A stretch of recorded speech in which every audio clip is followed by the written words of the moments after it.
लग्नाचे आमिष दाखवून तरुणीची फसवणूक, तरुणाला अटक. करवीर तालुक्यातील ओमकार उत्तम प्रधान या 26 वर्षीय तरुणाची पुणे हडपसर इथल्या एका तरुणीशी ओळख झाली. तिच्याशी प्रेम संबंध जोडले गेले. त्यानंतर त्यांनी शरीर संबंध देखील ठेवले आणि अचानक ओमकार प्रधान याने संबंधित मुलीला धोका देत अन्य एका मुलीशी विवाह केल्याने त्या संबंधित मुलीने कोडोली पोलीस ठाण्यात ओमकार प्रधान याच्या विरोधात बलात्काराचा गुन्हा नोंदवला आहे. याबाबत कोडोली पोलीस अधिक तपास करत आहेत. करवीर तालुक्यातील कारंडेवाडी इथल्या ओमकार उत्तम प्रधान या 26 वर्षीय तरुणाची पुणे हडपसर इथं खाजगी नोकरी करत असलेल्या एका 22 वर्षीय तरुणीशी ओळख झाली. या ओळखीचे रूपांतर पुढे प्रेमामध्ये होऊन त्या दोघांनी पन्हाळा तालुक्यातील दानेवाडी इथल्या रेनबो रिसॉर्ट मध्ये एकमेकांशी शरीर संबंध ठेवले. तसंच त्यांनी पुणे हडपसर येथे देखील एकमेकांशी शरीर संबंध ठेवले.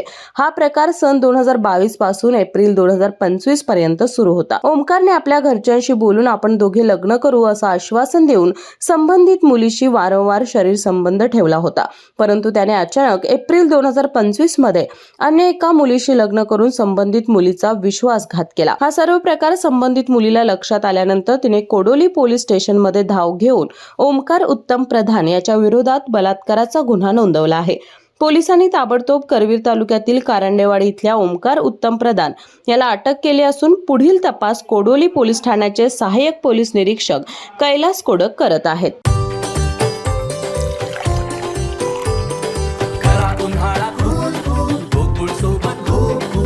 गोकुळ सोबत गो कूल.